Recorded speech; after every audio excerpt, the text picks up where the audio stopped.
The wedding invitation fell from Jolene Crow's trembling hands like a death sentence. Elegant cream cardstock with gold embossing that probably cost more than her monthly rent. Wesley Matthews and Victoria Sterling request your presence. Her ex-fiancé. Marrying the woman he'd cheated with. You're not somebody, Jolene. His words echoed in her mind from that horrible night 6 months ago. Victoria comes from a family that matters. You're just a what, Wes? She had demanded, mascara streaming down her cheeks. A nobody. Now, standing in her cramped studio apartment above the coffee shop where she worked, Jolene crumpled the invitation in her fist. The golden couple was having their reception at the Grand Metropolitan Hotel, the same place where she dreamed of having her own wedding someday. Her phone buzzed, a text from her sister. Did you see? Wes is all over social media. Victoria's family owns half the city. You dodged a bullet, sis. But it didn't feel like dodging anything. It felt like being shot through the heart and left to bleed out slowly, day after day, serving coffee to people who looked right through her like she was invisible. Just like Wes had said, nobody.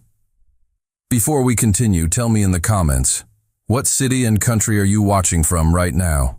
I love connecting with our amazing audience from around the world. 3 days later, Dr. Edward Langford sat at his usual corner table in Crow's Cafe, scrolling through his phone with increasing irritation. His assistant had just confirmed what he'd been dreading. The annual Medical Foundation Gala was in 2 weeks, and his ex-wife would be there. Caroline had remarried last year to Marcus Blackwood, Edward's former best friend and current rival in every aspect of life. The betrayal still stung, not because he loved Caroline anymore, but because Marcus had taken everything Edward cared about. His wife, his research partner, his position on the hospital board. More coffee, Dr. Langford? He looked up to find Jolene standing beside his table, coffee pot in hand. She was different today. There was something brittle in her green eyes, a tension in her shoulders that hadn't been there before. Please. He studied her face as she poured. Rough morning? She let out a bitter laugh. You could say that. Found out my ex is getting married to the woman he cheated with. Apparently, I'm nobody compared to her. Edward's grip tightened on his coffee cup. The irony wasn't lost on him. I know the feeling. You? With your fancy suits and medical degree? Jolene scoffed, setting the coffee pot down harder than necessary. My ex-wife left me for my former best friend. Said I was too focused on my career to give her the social status she deserved. Edward's jaw clenched. Now they run in the same circles I do, and I have to see them everywhere. For a moment they stared at each other, two wounded souls recognizing the same pain in the other. There's a gala in 2 weeks, Edward said suddenly, his analytical mind already forming a plan. The annual Medical Foundation event.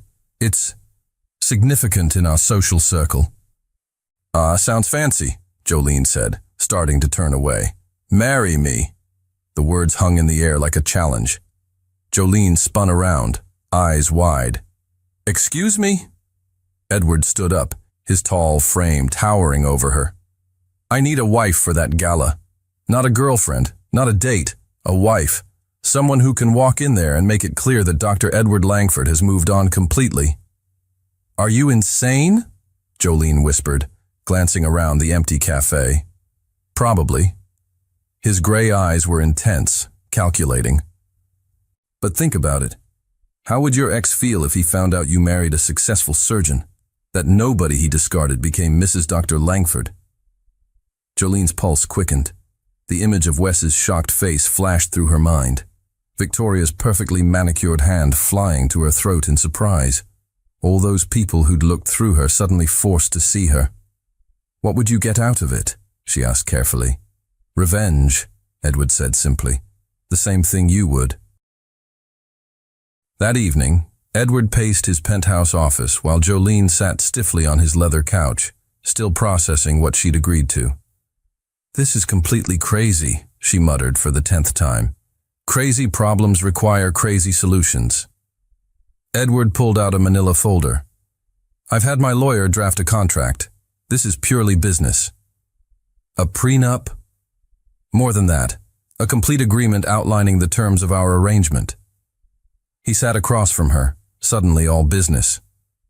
The marriage lasts exactly 6 months. Long enough to make an impression, short enough to avoid complications.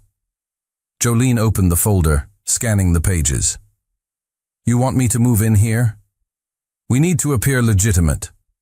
My housekeeper, Mrs. Chen, will ensure you have everything you need. New wardrobe, etiquette coaching if necessary.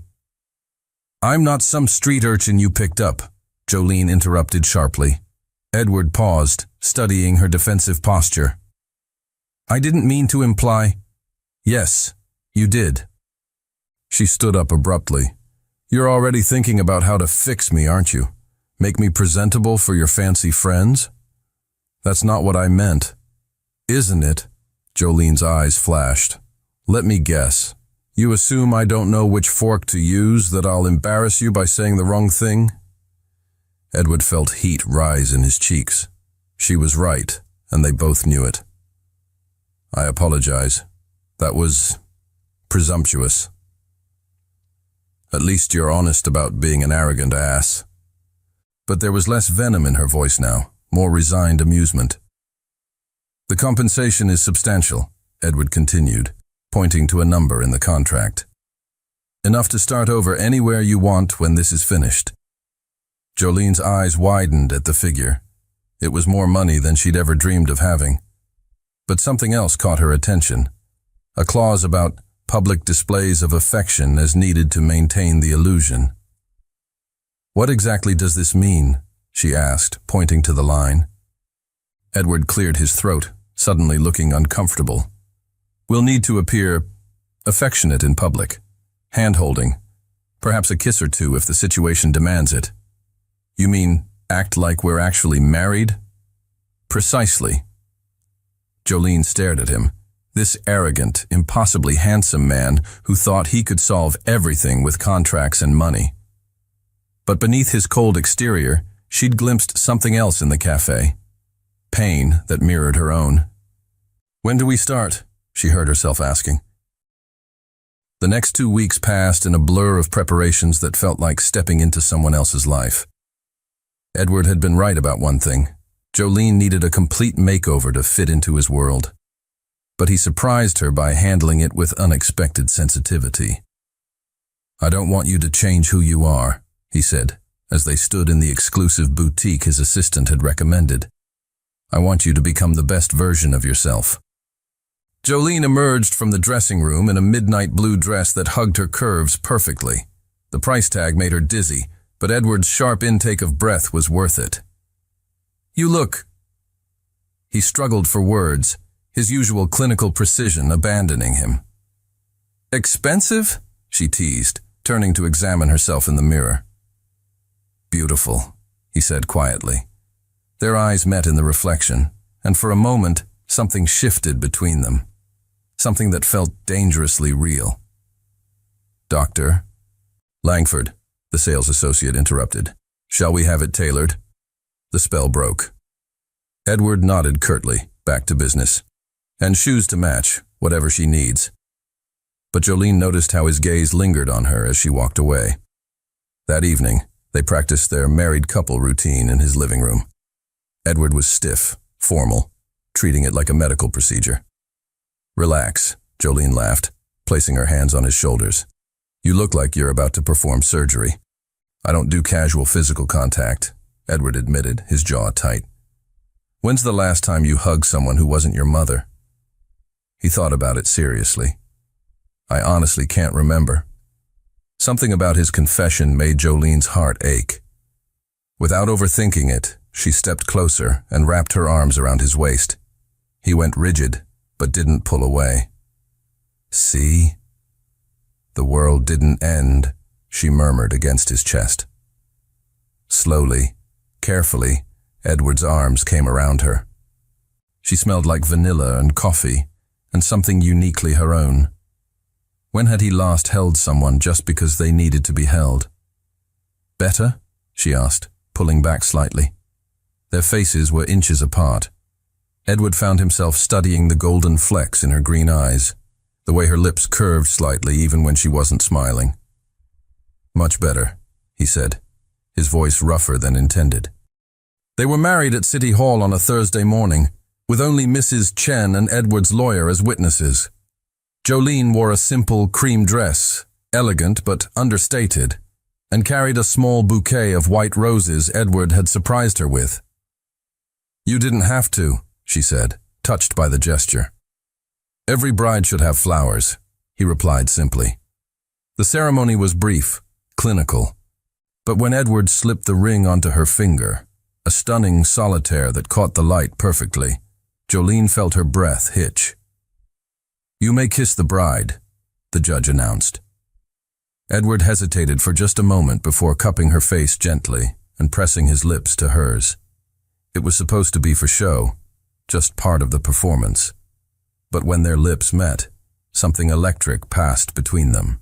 The kiss deepened instinctively, Edward's hand sliding to the nape of her neck, Jolene's fingers curling into his jacket. They broke apart breathlessly, staring at each other in surprise. "Congratulations, Dr. and Mrs. Langford," the judge said, breaking the spell. Mrs. Langford. The name sent an unexpected thrill through Jolene, even though she knew it was temporary. That evening she moved into Edward's penthouse. Her few belongings looked lost in the massive master suite, but Edward had cleared out half the walk-in closet for her new wardrobe. "The bed is large enough for both of us to maintain appropriate distance," he said stiffly, avoiding her eyes. "Right, appropriate distance." But Jolene found herself wondering what it would be like to close that distance. That first night, they lay in the king-sized bed like strangers, each clinging to their respective edges. But sometime in the early morning hours, Jolene woke to find herself curled against Edward's chest, his arm wrapped protectively around her. She should have moved away. Instead, she let herself enjoy the warmth, the security of being held. When Edward woke an hour later to find her nestled against him, he didn't move either. If you're enjoying this story, smash that like button. Every like tells me you want more emotional content like this, and it really helps the channel grow. The next few days fell into an unexpectedly comfortable routine. Edward would leave early for the hospital, but not before finding the coffee Jolene had prepared and the lunch she'd packed for him. He'd never had anyone take care of him like that before. In the evenings, they'd share dinner and practice their married couple act. But increasingly, it felt less like acting. "Tell me about your family," Edward said one night over wine. Jolene looked surprised. "That's not in the contract." "Call it research. I should know basic details about my wife's background." "My wife," Jolene repeated, testing the words. "Does it feel strange to say that?" "Stranger than I expected," Edward admitted. "But not unpleasant." She told him about growing up with a single mother, about working her way through community college before her mother got sick, and Jolene had to drop out to care for her. About meeting Wes during her mother's chemo treatments. He'd been a pharmaceutical rep visiting the hospital. "He seemed so sophisticated," she said ruefully. "I thought he was rescuing me from my small life. Instead, he was using you." "Yeah, took me 3 years to figure that out." She took a sip of wine. "What about you? Always knew you'd be a surgeon." Edward's expression grew distant. "My father was a surgeon, and his father before him. I don't think I ever considered another option." "Do you love it?" The question caught him off guard. "I'm good at it." "That's not what I asked." He was quiet for a long moment. "I used to, before it became about competition and politics and proving myself worthy of the family name." "When did it stop being about helping people?" Edward looked at her sharply. No one had ever asked him that before. "I'm not sure it ever was. For my family, medicine was always about prestige first, patients second." "That's sad," Jolene said softly. "Is it? I've built a successful career, earned respect. But are you happy?" The simple question hung between them. Edward realized he couldn't remember the last time someone had asked him about his happiness. Caroline certainly never had. "Happiness is a luxury," he said finally. "No, it's not. It's a choice." 3 days before the gala, Edward came home to find Jolene practicing her introduction in front of the bathroom mirror. "Hello, I'm Jolene Langford," she was saying to her reflection, then shaking her head. "No, that sounds too eager. Hi, I'm Mrs. Edward Langford. God, that sounds pretentious." Edward leaned against the doorframe watching her. "Just be yourself." She jumped, not realizing he was there. "Myself got me a cheating ex and a studio apartment above a coffee shop. Myself is intelligent, compassionate, and stronger than she gives herself credit for." Jolene turned to face him, surprised by the conviction in his voice. "You think I'm intelligent? You speak 3 languages. You put yourself through college while caring for a sick parent, and you're running a business with almost no startup capital." Edward stepped closer. "Yes, I think you're intelligent. I also think you're brave."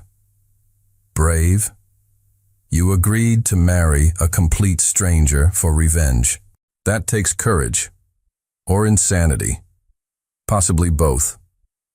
Jolene laughed, some of her tension easing. "What about you?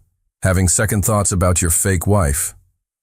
Edward studied her face, flushed from practice, eyes bright with nervous energy, hair slightly mussed. When had she become so beautiful to him? "No second thoughts," he said quietly. The intensity in his gaze made Jolene's pulse quicken. They were standing close now, close enough that she could smell his cologne, see the gold flecks in his gray eyes. "Edward," she whispered, not sure what she was asking for. His hand came up to cup her cheek, thumb tracing her lower lip. "We should maintain appropriate distance." But neither of them moved away. "Appropriate distance," Jolene repeated breathlessly. "It's in the contract." "Right. The contract." Edward's other hand found her waist, pulling her incrementally closer. "This is just practice."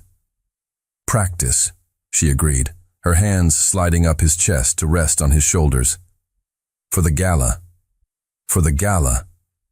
He was leaning down, she was tilting up, the space between them disappearing. The sound of Edward's phone ringing shattered the moment. He jerked back, running a hand through his hair as he answered. "Dr. Langford." Jolene pressed her palms to her burning cheeks, trying to collect herself. What was happening to her? This was supposed to be business, revenge, nothing more. But looking at Edward as he discussed surgery schedules, seeing the way he'd looked at her moments ago, she realized their arrangement was becoming dangerously complicated. The Grand Metropolitan Hotel was a vision of elegance and excess. Crystal chandeliers cast rainbow prisms across marble floors, and the city's elite mingled in designer gowns and perfectly tailored tuxedos. Jolene stood at Edward's side, her hand tucked into his elbow, and tried not to feel overwhelmed. Her midnight blue gown felt like armor, her jewelry like war paint. "Breathe," Edward murmured in her ear. "You belong here as much as anyone else." "Do I?" she whispered back. "More than most." His hand covered hers reassuringly. "Ready?" They made their entrance like conquering royalty. Edward's colleagues turned to look, their expressions ranging from curious to shocked. Several women looked Jolene up and down with undisguised envy. "Edward, darling." A woman's voice cut through the crowd, artificially bright.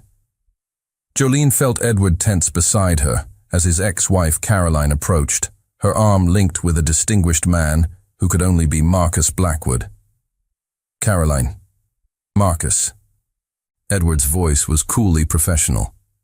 "We heard rumors that you'd remarried, but we simply had to see for ourselves," Caroline gushed, her smile sharp as glass. She was beautiful in an ice queen way, blonde, perfectly composed, every inch the society wife. "Caroline Marcus, I'd like you to meet my wife, Jolene."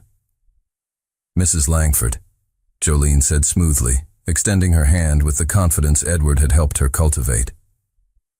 Caroline's handshake was brief, dismissive. How lovely. And what do you do, dear? The question was designed to expose Jolene as an outsider, someone without the proper pedigree. But Edward stepped smoothly into the trap. Jolene owns several businesses, he said proudly. She's brilliant with entrepreneurship. It wasn't technically a lie. The coffee shop was a business, even if it was small. How fascinating, Marcus said, his tone suggesting it was anything but. Which industry? Hospitality, Jolene replied, without missing a beat. I believe in providing people with exactly what they need, when they need it most. Caroline's smile tightened. How service-oriented of you. The insult was subtle but clear. Before Jolene could respond, Edward's arm slipped around her waist, pulling her closer. Jolene has a gift for taking care of people, he said, his voice carrying just enough edge to make it clear he'd caught Caroline's meaning. It's one of the things I love most about her. The word love hung in the air, surprising all four of them. But Edward didn't take it back, and when Jolene looked up at him, she saw something in his eyes that made her heart race. How romantic, Caroline said coolly. Well, we should let you two get back to your evening. As they walked away, Jolene heard Caroline whisper harshly to Marcus, a coffee shop waitress. Really, Edward's standards have plummeted. Edward heard it too. His jaw clenched, and for a moment, Jolene thought he might go after them. Instead, he turned to her with fierce pride in his eyes. Dance with me, he said, leading her to the floor as the orchestra began a waltz. In his arms, swaying to the music, Jolene felt like she was floating. Other couples moved around them, but she was only aware of Edward, the warmth of his hand on her back, the way he guided her movements, the intensity in his gaze. You were perfect, he said softly. Absolutely perfect. I wanted to slap her, Jolene admitted. Edward's laugh was low, warm. So did I. But this was better. You showed them exactly who you are. Intelligent, graceful, unshakable. Is that how you see me? Among other things. His hand tightened on her waist, pulling her closer than strictly proper. Jolene, I need to tell you something. Edward! There you are! They were interrupted by Dr. Yeo, Harrison Wells, one of Edward's colleagues, who clapped him on the shoulder with drunken enthusiasm. You dark horse, Harrison laughed. Married and didn't tell any of us. She's stunning, absolutely stunning. More colleagues gathered, all wanting to meet the mysterious Mrs. Langford. Jolene found herself separated from Edward, fielding questions and compliments while he was pulled into discussions about hospital politics. She was holding her own beautifully when she heard a familiar voice that made her blood freeze. Well, well, if it isn't little Jolene Crow. She turned to find Wes standing behind her, impeccably dressed, and wearing a smug smile that made her want to throw her champagne in his face. It's Jolene Langford now, she said coolly. Wes's eyes widened with genuine surprise. You actually married him? I heard rumors, but I thought, when did this happen? Recently. She lifted her chin defiantly.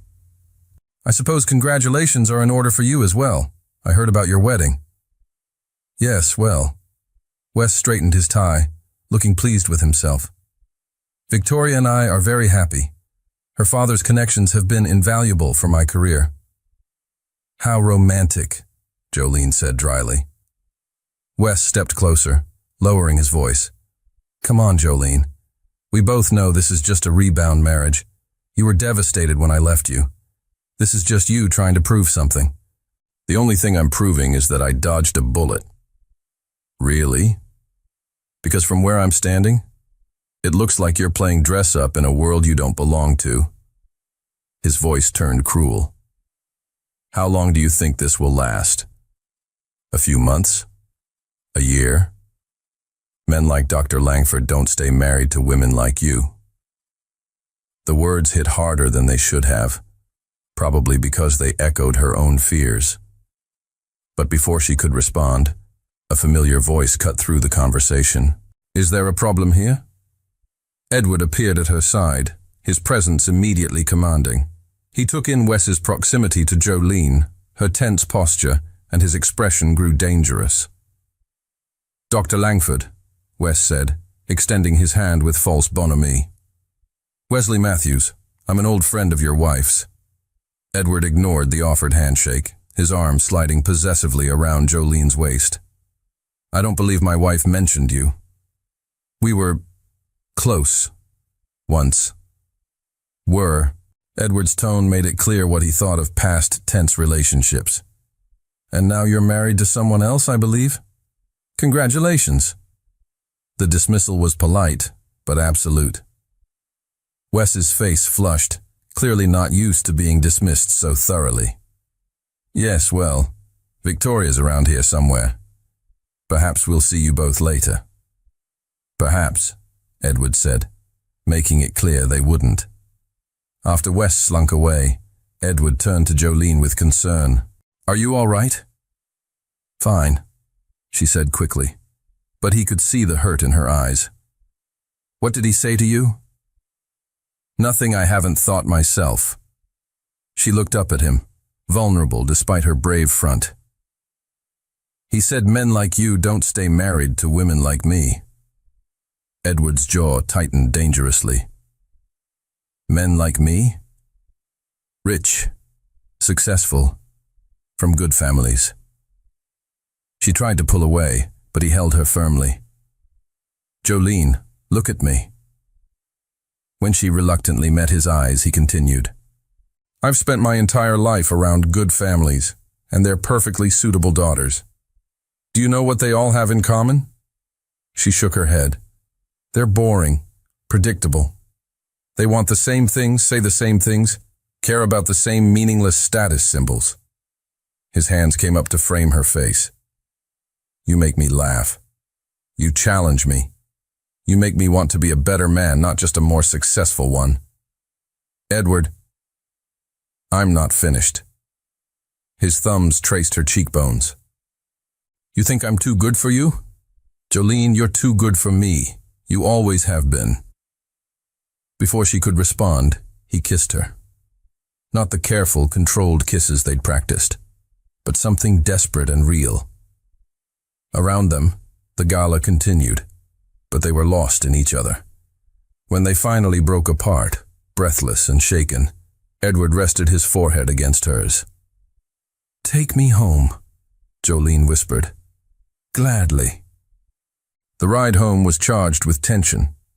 They sat on opposite sides of the limousine, but the space between them felt electric.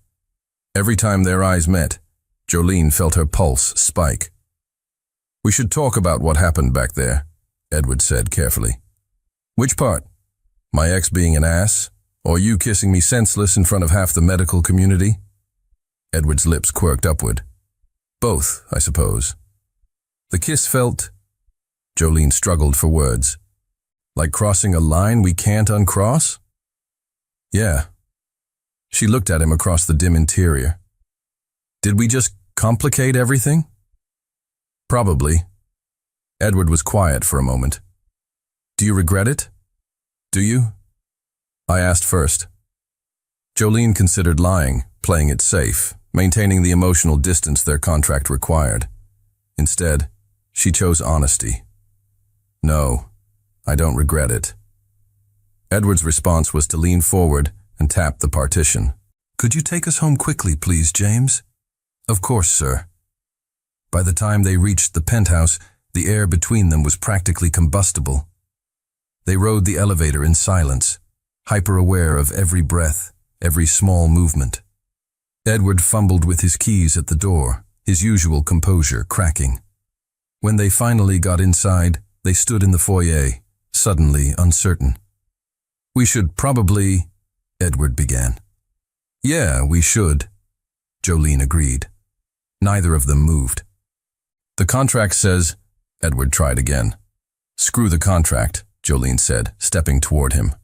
That broke his control completely. He crossed the space between them in 2 strides, backing her against the door as his mouth captured hers. This time there was no hesitation, no holding back.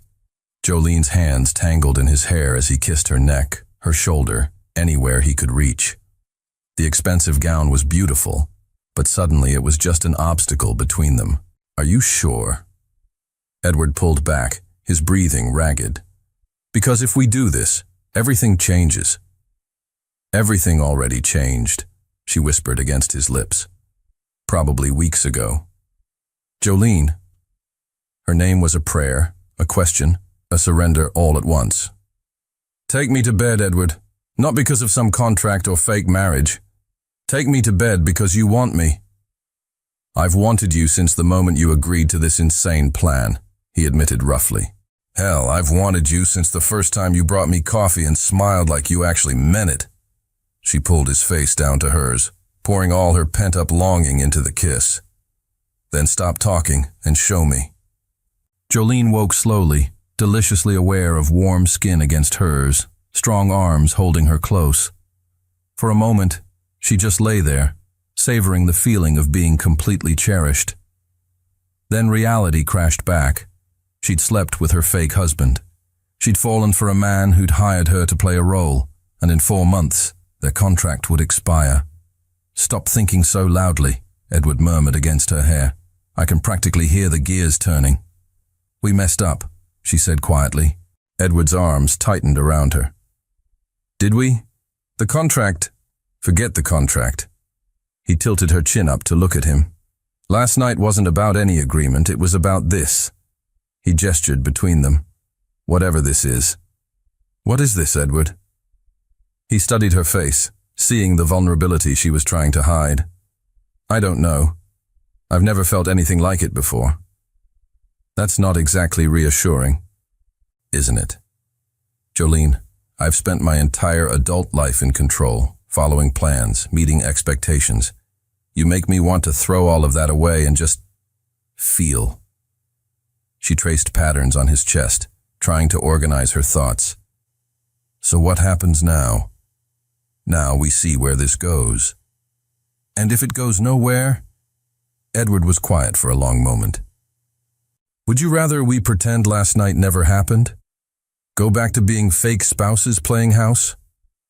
The thought of returning to careful distance, of pretending she didn't crave his touch, his laugh, the way he looked at her like she was precious, made Jolene's chest ache. "No," she admitted. "I don't want to pretend anymore." "Then we don't." Edward kissed her forehead tenderly. "We figure it out as we go." "That's very unsurgeon-like of you. Where's your detailed treatment plan? Apparently you've corrupted my methodical nature." "Good," Jolene said, snuggling closer. "I like you corrupted." The next few weeks passed in a haze of stolen moments and growing intimacy. They were no longer just playing married. They were building something real. Edward would come home from the hospital eager to hear about Jolene's day. She would wait up for him when he had late surgeries, curled on the couch with a book and coffee. But the outside world had a way of intruding. "Dr. Langford?" His assistant's voice was carefully neutral. "There's someone here to see you. Says it's personal." Edward looked up from his patient charts to find Caroline standing in his doorway, perfectly put together as always. "Caroline, what do you want?" She closed the door behind her, settling into the chair across from his desk, uninvited. "We need to talk about your little charade." "My marriage is hardly a charade." "Please, Edward, we both know what this is." Caroline's smile was sharp. "A rebound marriage to make me jealous. And I have to admit, it's working." Edward set down his pen, giving her his full attention. "Is it? Marcus and we're having problems.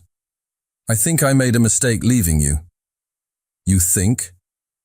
"I know I did. We were good together, Edward. We understood each other, moved in the same circles, wanted the same things." "Apparently not, since you left me for my best friend." Caroline waved that away as if it were irrelevant. "That was a mistake, but it's not too late to fix this. Your little coffee shop girl was a nice distraction. but we both know it won't last. Her name is Jolene, and she's my wife. A wife you married after knowing her for what? 2 weeks? Come on, Edward. When has there ever been passion between us? Physical attraction? The kind of desperate need that makes people do crazy things. Edward thought about the night before, Jolene laughing at something he'd said, the way she'd kissed him when he'd brought her flowers for no reason. How right it felt to fall asleep holding her. You're right, he said quietly. Caroline's face lit up triumphantly. I knew you'd see reason. There was never passion between us, never desperation or crazy need. Edward stood up, moving to the window. I settled for comfortable, and so did you, until Marcus came along and offered you something more exciting. Edward, I'm grateful you left me, Caroline. If you hadn't, I never would have realized what I was missing. What you're missing? With that little nobody. With the woman I love. The words hung in the air, shocking them both. Edward had never said them out loud before, hadn't even fully acknowledged them to himself, but saying them felt like coming home. You love her? Caroline's voice was incredulous. Completely. Desperately. The way I never loved you. Caroline stood up abruptly, her composure finally cracking. Fine. But when this whole thing falls apart, and it will, don't come crying to me. I wouldn't dream of it. After she left, Edward sat back down heavily. He loved Jolene.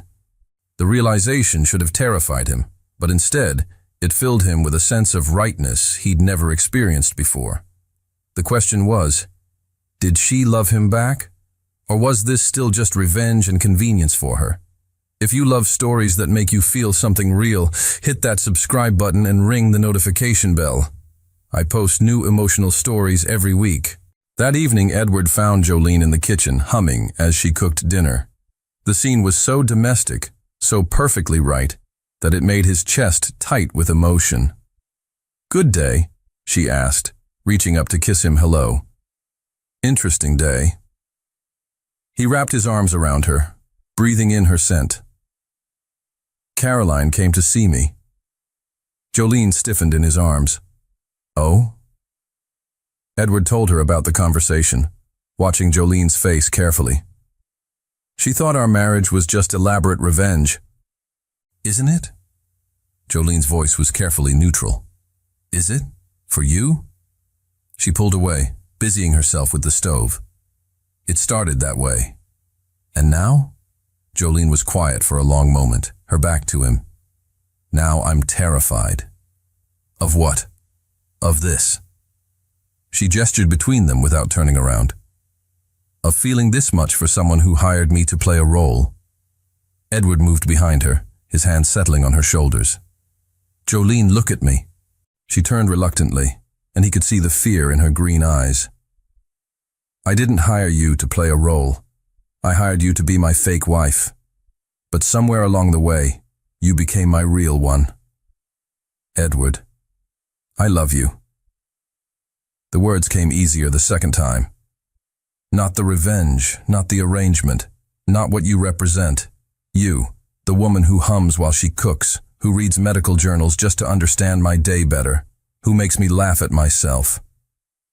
Tears spilled down Jolene's cheeks. You can't love me.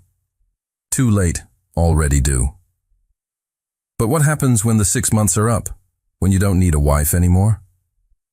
Edward cupped her face, wiping away her tears with his thumbs. Then I'll ask you to stay anyway. Not as my contractual wife, but as my real one, forever. What if I'm not enough?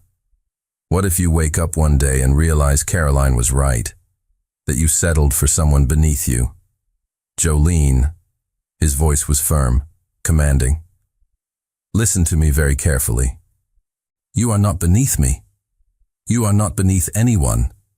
You are intelligent, brave, beautiful, and kind. You make me want to be worthy of you. I love you too, she whispered, the words tumbling out like a confession. I've been fighting it for weeks because I was so scared you'd realize your mistake.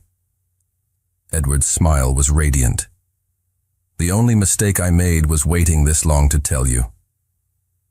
He kissed her then, pouring all his love and certainty into it.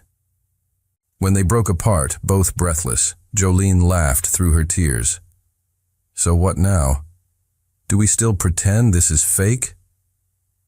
"There's nothing fake about this anymore," Edward said firmly. "Tomorrow I'm calling my lawyer to tear up that contract.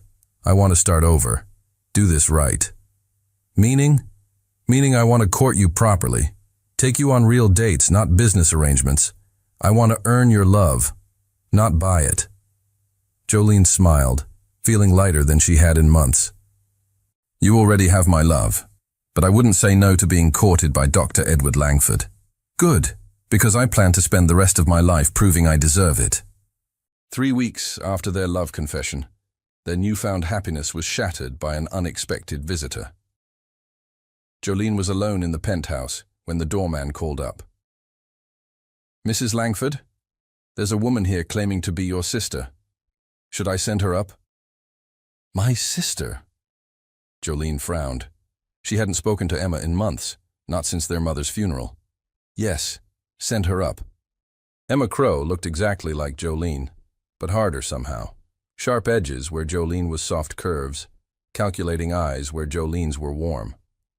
She carried a thick manila envelope that made Jolene's stomach clench with unease. "Hello, sis," Emma said, surveying the expensive penthouse with obvious envy. "Nice place. Your little plan worked out beautifully, didn't it?" "Emma, what are you doing here?" "Can't a sister visit, especially when she wants to congratulate you on the most elaborate con I've ever seen?" Emma's smile was cold, predatory. "Though I have to say, I'm impressed. Dr. Edward Langford himself, caught like a fish on a hook." Jolene felt ice form in her veins. "What are you talking about?" "Oh, come on, Jolene. Drop the innocent act. I know exactly what you did." Emma opened the manila envelope, pulling out stack after stack of printed pages. "Did you really think deleting your browser history would be enough? Good thing I'm handy with data recovery software." Jolene stared at the papers Emma spread across the coffee table like evidence at a crime scene. Her heart stopped as she recognized them. Screenshots of Google searches, printed emails, cached web pages, all bearing timestamps from months before she'd ever officially met Edward. "Let's see," Emma said with theatrical delight, rifling through the papers. "Dr. Edward Langford schedule. Brooks Memorial Hospital staff directory. How to accidentally meet someone. Oh, this one's my favorite. Manhattan's most eligible bachelors under 40. Emma, you don't understand, don't I?" Emma held up another sheet. "Here's your search history from 6 months ago. Crow's Cafe delivery routes. Hospital cafeteria contracts." And look at this. You researched which coffee suppliers Brooks Memorial uses, then convinced your manager to switch suppliers so you could personally deliver to the hospital. Jolene's face went white. "That's not what? Not evidence that you stalked your future husband for months before your chance meeting." Emma pulled out more papers. "Phone records show 17 calls to Brooks Memorial's legal department. You spoke with David Martinez, Edward's lawyer, pretending to be from various service companies. Here's one where you pose as a catering coordinator to find out about his eating habits." The room spun around Jolene. Every calculated move she'd made, every carefully orchestrated coincidence was laid bare in black and white. "My personal favorite," Emma continued, pulling out an email thread, "is when you hacked into his calendar through his assistant's computer when you delivered coffee.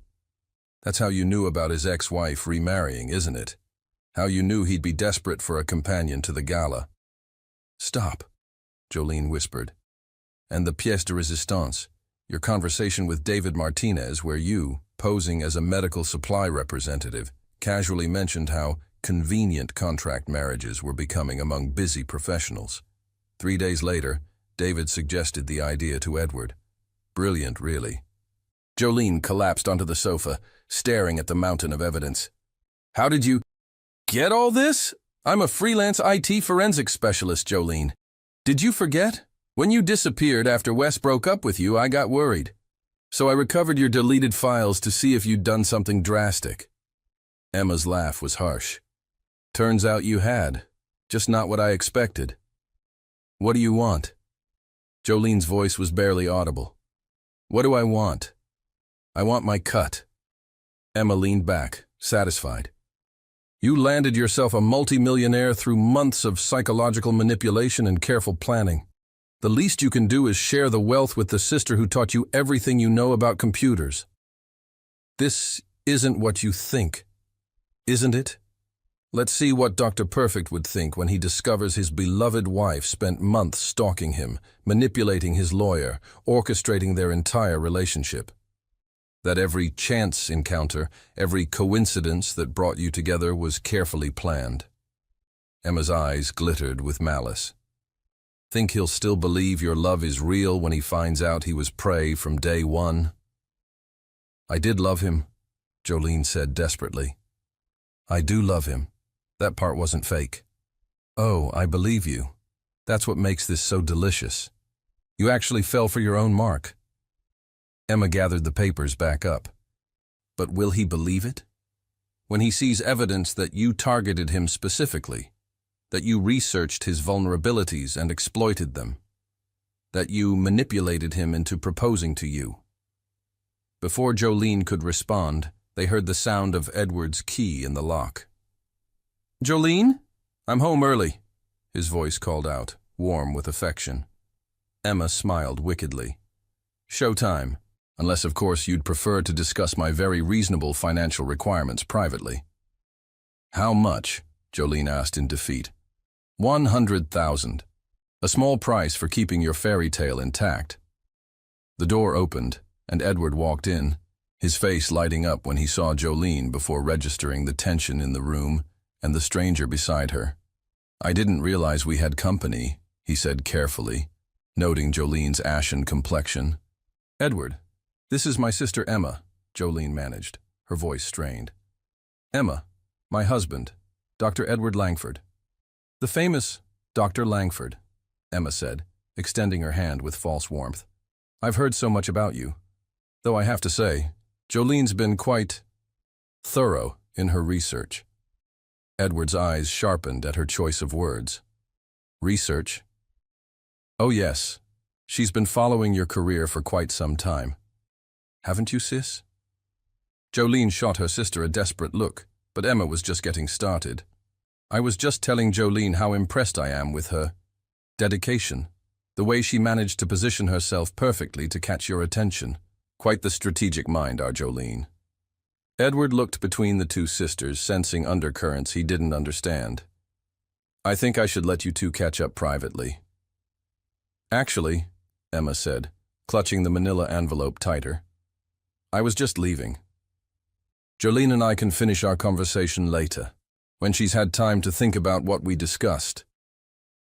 After Emma left, the silence in the penthouse was deafening. Edward could see that Jolene was trembling, her face pale with what looked like guilt. What was that about? He asked gently. Nothing important, Jolene said quickly, but she couldn't meet his eyes. Edward moved closer, concerned. Jolene, you look like you've seen a ghost. What did she want? Just family stuff. You know how sisters can be. But Edward was a surgeon, trained to notice details others missed. He'd seen the manila envelope, the way Emma had emphasized certain words, the look of devastation on Jolene's face. Research? He said quietly. What did she mean about research? Edward, please, can we just forget about this? Forget about what? Jolene, you're shaking. She wrapped her arms around herself, trying to stop the tremors. She's going through a hard time financially. She wanted money. And you're upset because I can't help her the way she wants. Edward studied her face, seeing the truth she was trying to hide. Whatever Emma had on Jolene, it was serious enough to leave her looking utterly defeated. What does she have on you? He asked directly. Jolene's eyes flew to his, wide with panic. What do you mean? I mean, that wasn't a family visit. That was extortion. What is she threatening to reveal? Nothing. Edward, really. Jolene. His voice was firm but gentle. I know what blackmail looks like. What is she threatening to tell me? The question hung between them like a blade.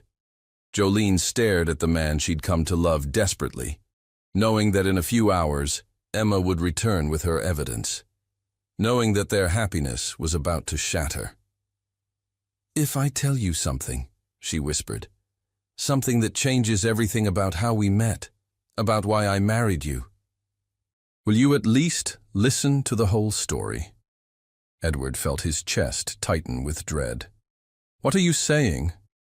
I'm saying that our marriage, it wasn't the mutual agreement you thought it was. Tears began spilling down her cheeks.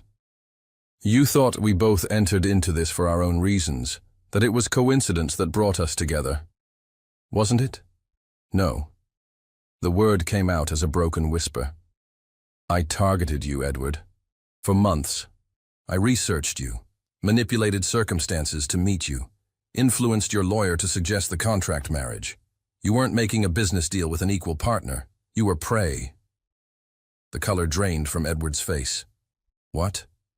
I saw you in the cafe months before we officially met. I thought if I could get close to you, make you need me somehow, I could escape my life. Have my revenge on Wes. I planned it all. Edward stepped back as if she'd struck him. You planned all of it. The coffee deliveries to your hospital, the timing of our conversations, finding out about your ex-wife, learning about your vulnerabilities. She was sobbing now. I manipulated you into proposing to me. Everything? His voice was barely audible. Every moment, every conversation, No! Jolene stepped toward him desperately. Not everything. Not falling in love with you. That was real, Edward. That was the one thing I never planned for. But Edward was backing away, his expression shifting from hurt to something close to disgust. How am I supposed to believe anything you say now? Because you know me? I don't know you at all, apparently. His voice was cold, clinical. I thought Caroline was manipulative, but she was an amateur compared to you. Edward, please. How long were you watching me before we met? Jolene closed her eyes in defeat. 6 months. 6 months. He laughed bitterly. 6 months of being studied like a lab rat, having my weaknesses cataloged, my routines memorized. Did you enjoy it? Playing with your prey? It wasn't like that, wasn't it? You researched my vulnerabilities and exploited them. You manipulated my own lawyer into giving me the idea that saved you from having to actually seduce me yourself. Edward's hands clenched into fists. You turned me into a mark in my own proposal. I fell in love with you, Jolene cried desperately. Everything I felt, everything we shared, that was real. How convenient that you fell in love after you had me trapped. That's not fair. Fair? Edward's voice rose for the first time. You think fairness comes into this? You stalked me for months, manipulated me into marriage, and now you want credit for developing genuine feelings for your victim. The word victim hung in the air between them like a slap. Jolene saw the moment Edward's walls slammed back up, saw the man she loved disappear behind the cold stranger he'd been before they met. Get out, he said quietly. Edward, I said get out. I need you gone before I do something I'll regret. This is my home too. This was never your home. It was just another part of your con. Jolene stood there for a moment longer, memorizing his face, knowing she might never see love in his eyes again. Then she gathered what dignity she had left and walked toward their bedroom to pack. Jolene, Edward called after her, his voice hollow. She turned hopefully. Leave the ring. Edward stood alone in his living room, staring at the space where Jolene had been just minutes before. The silence felt different now, not peaceful but empty, violated. His phone buzzed with a text from an unknown number. Dr. Langford, This is Emma Crow. I think we should talk. I have something you need to see. An hour later, Emma sat across from Edward in his office, the manila envelope spread between them like a cancer. I want you to know, I take no pleasure in this, Emma said, though her satisfied expression suggested otherwise. But you deserve to know the truth. Edward stared at the evidence of his manipulation with clinical detachment. Each printed page was another nail in the coffin of what he'd thought was love. She researched my eating habits, he said flatly, holding up a phone record. Called your office 17 times under different pretenses. She knew your schedule better than your assistant did. Edward found a cached web page showing his biography from the hospital website, annotated in Jolene's handwriting with notes about his family background, education, even his parents' divorce. She studied me like a dissertation subject. The timing of everything makes sense now, doesn't it? Emma pointed to a timeline she'd created. She broke up with Wes in March, started researching you in April. By June, she'd engineered the coffee delivery contract. July, she'd identified your lawyer and begun her manipulation campaign. August, she finally made her move. 5 months of planning, Edward said hollowly. She's always been brilliant with people, reading what they need, becoming what they want. Our mother used to say Jolene could charm her way out of anything. Edward looked up sharply. Your mother? Terminal cancer. Jolene spent her life savings trying experimental treatments that didn't work. Mom died anyway, leaving Jolene broke and desperate. Emma shrugged. Not that it excuses what she did to you. Why are you showing me this? Because you're a good man, and you deserved better than being someone's escape plan. Edward was quiet for a long moment, processing not just the betrayal, but the skill behind it. She's brilliant, he said finally. What? This level of psychological manipulation, strategic planning, execution. He gestured to the evidence. It's actually impressive. She identified a target, researched weaknesses, created multiple contingency plans, and executed flawlessly. You sound almost admiring. Professionally, I am. Personally, Edward's jaw tightened. I feel like the biggest fool who ever lived. What will you do now? Edward gathered the papers, his movements sharp with controlled anger. Now I protect myself from further manipulation. File for divorce, division of assets, restraining order if necessary. She really did seem to love you, you know. These last few weeks especially. Edward's laugh was bitter. Stockholm Syndrome. She spent so long pretending to care about me that she convinced herself it was real. Maybe. Or maybe falling in love with your Mark wasn't part of her plan. It doesn't matter now, does it? Edward stood up, signaling the end of the conversation. The foundation of our entire relationship is a lie. Everything she knows about me was acquired through deception. Every intimate moment was built on manipulation. After Emma left, Edward sat alone with the evidence of his humiliation. His phone showed 17 missed calls from Jolene, but he deleted them without listening to the voicemails. She'd played him perfectly, identified his loneliness, his need to prove himself superior to Marcus and Caroline, his desire for genuine connection. She'd become exactly what he needed when he needed it. The woman he'd fallen in love with had never existed. She was just a character Jolene had created to trap him. 2 weeks later, Jolene sat in her lawyer's office, pale and exhausted from sleepless nights spent trying to figure out how to salvage her marriage. Mrs. Langford, I have to be honest, her attorney said gently. Your husband's legal team is aggressive. They're pushing for fraud charges. Fraud? Conspiracy to commit marriage fraud, identity deception, manipulation of legal counsel. The lawyer consulted his notes. They're claiming you entered the marriage under false pretenses with intent to defraud. But I never took any money from him. I never accessed his accounts, never. You received substantial benefits. Housing, clothing, jewelry, lifestyle improvements. From a legal standpoint, That constitutes financial gain through deception. Jolene closed her eyes, feeling the walls closing in.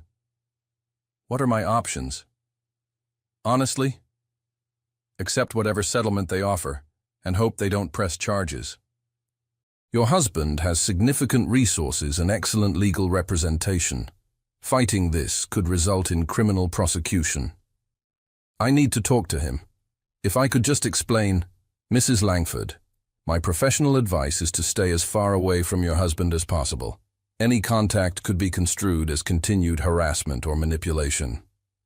That evening, Jolene sat in her old studio apartment above the cafe, the same space she'd left months ago, full of hope for revenge. Now she was back where she'd started, only worse. She'd lost Edward, lost her home, and potentially faced legal consequences for her actions. Her phone buzzed with a text from Emma. Heard about the divorce proceedings. Maybe now you'll appreciate my very reasonable offer. The price has gone up, $150,000. Jolene stared at the message in disbelief. Emma wasn't done bleeding her dry. A knock at her door made her jump. For a moment, hope flared. Maybe Edward had come to talk, to listen to her side. Instead, she opened the door to find Caroline Blackwood, perfectly coiffed and radiating triumph. "Well, well," Caroline said, pushing past Jolene into the small apartment. "How the mighty have fallen." "What do you want, Caroline?" "To thank you, actually. Your little deception accomplished something I never could. It showed Edward exactly what happens when he tries to replace me with someone unsuitable. Get out. In a moment. First, I want you to know that Edward and I had lunch yesterday. He's finally realized what a mistake it was to try to move on from someone of his own class." Jolene felt like she'd been punched. "You're lying." "Am I? He told me all about your elaborate con, how you stalked him, manipulated him, played him like a violin." Caroline's smile was vicious. "He's actually grateful I left him when I did.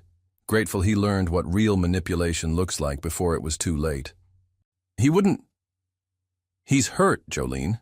Devastated that someone could play such a cruel game with his emotions. He needs someone who understands his world, someone genuine." Caroline smoothed her already perfect hair. "Someone like me. You're just as manipulative as you claim I am. The difference is, I've never pretended to be anything other than what I am. I never stalked him or tricked him into loving a fictional version of myself." Caroline moved toward the door. "Enjoy your little apartment, dear. It's probably the best you'll ever do now." After Caroline left, Jolene sank to the floor and finally allowed herself to break completely. She'd destroyed the best thing that had ever happened to her, and now even the wreckage was being picked clean by vultures. Marcus Blackwood found Edward at their old college bar, 3 drinks deep and staring at his phone like it had personally betrayed him. "You look like hell," Marcus said, sliding into the opposite booth. "Shouldn't you be with your wife?" Edward didn't look up. "Caroline's at her book club. Besides, she's not why I'm here." "Then why are you here?" Marcus signaled the bartender for 2 more drinks. "Because I heard about your divorce, and I know Caroline's been sniffing around you again. Caroline has nothing to do with this." "Doesn't she?" Marcus leaned forward. "Edward, we need to talk about your wife. Ex-wife, soon-to-be ex-wife. Jolene, I need to tell you something Caroline told me." Edward finally looked up, his eyes bloodshot but sharp.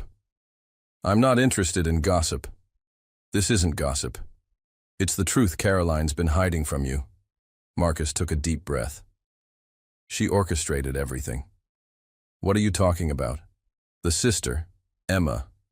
Caroline found her, paid her to dig up dirt on Jolene and use it against her." Edward went very still. "That's impossible." "Is it? Think about it, Edward. How did Emma know exactly when to show up? How did she have such detailed evidence prepared? How did she know you'd be home that specific day? She's Jolene's sister, who hadn't spoken to Jolene in months. who suddenly appeared with forensic evidence the day after Caroline had lunch with you and you rejected her advances. Edward's mind raced back to that conversation, to Caroline's fury when he'd told her he loved Jolene, to the timing of Emma's visit. Caroline hired a private investigator to dig up information on Jolene months ago, Marcus continued. When she found out about the research, the planning, she saw her opportunity. She paid Emma to present it in the most damaging way possible. Why are you telling me this? Marcus looked uncomfortable. Because Caroline's been bragging about it, about how she manipulated the situation to break you two up, about how she's going to comfort you through your divorce and win you back. And you let her. I've been trying to get evidence. Caroline's not just manipulative, Edward. She's cruel. She destroyed your marriage for sport. Edward felt like he was drowning. But the evidence was real. Jolene really did research me, really did manipulate our meeting. Yes. But context matters, doesn't it? Caroline made sure you saw it in the worst possible light, without understanding why Jolene did it, or how she felt about it. She stalked me for months. She researched you. There's a difference. Marcus pulled out his phone, showing Edward a series of text messages. Caroline's been documenting her victory. Look at this one. Edward read the message Caroline had sent to a friend. Poor Edward finally saw his little barista for what she really was. Amazing how much more sinister innocent research looks when presented properly. He'll come crawling back to me within the month. She planned this, Edward said slowly. She planned this. The question is, what are you going to do about it? Edward stared at the phone, pieces clicking into place. Emma's theatrical timing, her prepared evidence, the way she'd presented everything in the most damaging light possible. Does Jolene know about Caroline's involvement? I doubt it. Emma probably told her she was acting alone. Edward was quiet for a long moment. I need to think. Edward, whatever Jolene did wrong, she doesn't deserve what Caroline's doing to both of you. After Marcus left, Edward sat alone with his whiskey and his guilt. He'd been so focused on the betrayal, on being manipulated, that he'd never questioned how the information had come to light. Caroline had played them both, used his pain and Jolene's guilt to destroy something real. But that didn't change the fundamental facts. Jolene had targeted him, planned their entire relationship, manipulated him into proposing. Even if Caroline had weaponized that information, the information itself was true. The question was, did intent at the beginning matter if the love at the end was real? Edward found Jolene at the cafe at closing time, mopping floors with mechanical precision. She looked thinner, older, like someone who hadn't been sleeping or eating properly. She looked up when the bell chimed, and her face went through a series of emotions: hope, fear, resignation. Edward, what are you doing here? We need to talk. My lawyer said I shouldn't. I'm not here as your husband's legal opponent. I'm here as someone who needs to understand. Jolene set down the mop, wiping her hands on her apron. Understand what? You've seen the evidence. You know what I did. I know what Caroline wanted me to see. That got her attention. Caroline? She orchestrated Emma's visit, paid her to present the information in the most damaging way possible. Jolene sank onto one of the cafe stools. Caroline did this. She's been planning to break us up since the gala. Emma was just her weapon. But the evidence was real, Jolene said quietly. I really did all those things. Yes, you did. Edward moved closer but maintained distance. The question is why. You know why. I wanted revenge on Wes. I wanted a better life. Is that all? Jolene looked up at him, confused by his tone. What do you mean? I mean, I've spent 2 weeks thinking about this. About you.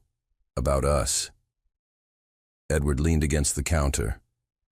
You researched me for months, yes, but researching someone and stalking them are different things. Edward, let me finish. You found out my schedule, my preferences, my vulnerabilities. You positioned yourself to meet me and manipulated circumstances to make me need you." He paused.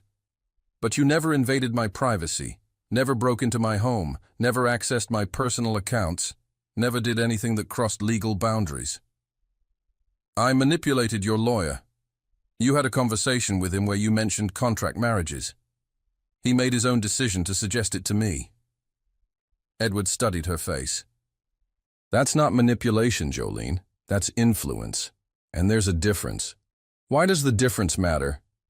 Because intent matters. Method matters." Edward moved closer. "You could have seduced me directly. Could have fabricated a crisis that made me rescue you. Could have pretended to be someone completely different. What did I do instead? You became the best version of yourself. You worked to deserve my attention rather than demanding it. You made yourself genuinely useful in my life rather than creating fake emergencies." Jolene stared at him. "You're defending what I did?" "I'm trying to understand it. Because the woman who planned our meeting with such care, that's not a predator, Jolene. That's someone who was afraid of being rejected for who she really was." Tears began spilling down her cheeks. "I was terrified you'd never notice me otherwise. So you made yourself impossible to ignore. I made myself perfect for you." "No." Edward's voice was firm. "You made yourself the best version of who you already were. That's why I fell in love with you. Not because you were playing a character, but because you were trying so hard to be worthy of love." "Edward, I'm not saying what you did was right. The deception, the manipulation of circumstances, it was wrong. But it wasn't evil. It was desperate." Jolene wiped her eyes with shaking hands. "Does that make a difference?" "It makes all the difference in the world." Edward reached for her hands, relieved when she didn't pull away. "Jolene, I've been thinking about something. When you fell in love with me, when did it happen?" "I don't know. Gradually, then all at once." "Was it because of my money? My status?" "No. It was because you were kind to your housekeeper.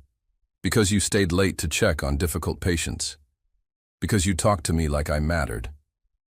Those weren't things you could have researched. No, those were just you." Edward squeezed her hands gently. "So you fell in love with me despite your plan, not because of it." "Yes. And I fell in love with you because of who you are when you're not trying to impress anyone. When you're just Jolene, humming in the kitchen, reading medical journals to understand my day, challenging me to be better." "Edward, what are you saying?" "I'm saying Caroline was right about one thing. Our beginning was based on deception. But she was wrong about what that means for our future." Hope flickered in Jolene's eyes for the first time in weeks. "What does it mean?" "It means we have a choice. We can let the past define us, or we can decide to start over. Really start over, with complete honesty this time." "You'd want that? After everything?" Edward cupped her face in his hands. "Jolene, I've spent 2 weeks trying to hate you. I can't, even knowing what you did, even feeling betrayed and manipulated. I still love you." "I love you too," she whispered. "I know you have no reason to believe me. I have every reason to believe you. Because loving me was never part of your plan. If this was still a con, you would have taken the settlement money and disappeared. Instead, you're here, working in a cafe, facing potential criminal charges, refusing to give up. So what happens now?" "Now we start over, for real this time. No contracts, no arrangements, no hidden agendas. Just 2 people who fell in love despite themselves." Edward leaned down and kissed her then, soft and careful and full of promise. When they broke apart, both of them were crying. "There's something else," Edward said. "Caroline's been bragging about breaking us up. I think it's time she faced some consequences for her manipulation." "What do you mean?" I mean, she hired someone to blackmail you. That's illegal, and I have evidence. Jolene looked uncertain. Edward, I don't want revenge anymore. I just want us. This isn't revenge. This is justice. She destroyed our marriage for sport. She needs to be held accountable. What about Emma? Emma was paid to hurt you. That makes her Caroline's victim too, in a way. Edward straightened, his expression growing determined. But Caroline planned this entire thing to manipulate both of us. She's going to learn that actions have consequences. 6 months later, Edward and Jolene renewed their vows in a small ceremony at the same courthouse where they'd first been married. This time, there were no contracts, no hidden agendas, no ulterior motives. Just love. Caroline had been charged with conspiracy and harassment after Marcus provided evidence of her scheme. Emma had agreed to testify in exchange for immunity, finally free from her sister's financial threats. Any regrets? Edward asked as they swayed together at their small reception, surrounded by friends who knew their whole story. About the deception? Yes. About the lies? Yes. Jolene looked up at him with clear eyes. About fighting for you? Never. Good, because I plan to spend the rest of our lives proving that some things are worth the fight. Even when they start with lies? Especially then. It means, when we choose truth, we really mean it. As they danced, Jolene caught sight of Wes across the room. He'd married Victoria, but they both looked miserable, trapped in their loveless arrangement. He looks like he got exactly what he deserved, Edward murmured, following her gaze. We all did, Jolene replied, pulling her husband closer. I got the man I love. You got someone who chooses you every day. And they got each other. Harsh, Mrs. Langford. Honest, Dr. Langford. I don't do deception anymore, remember? Edward spun her around, laughing at her sass. I love your honesty. Even when it's inconvenient. Especially then. And as they kissed under the stars, both of them knew that sometimes the most beautiful love stories begin with the ugliest truths. What matters isn't how you start. It's how you choose to continue. What did you think of Edward and Jolene's complicated beginning? Can love built on deception ever become real? Share your thoughts in the comments below, and don't forget to subscribe for more stories that will keep you guessing until the very end.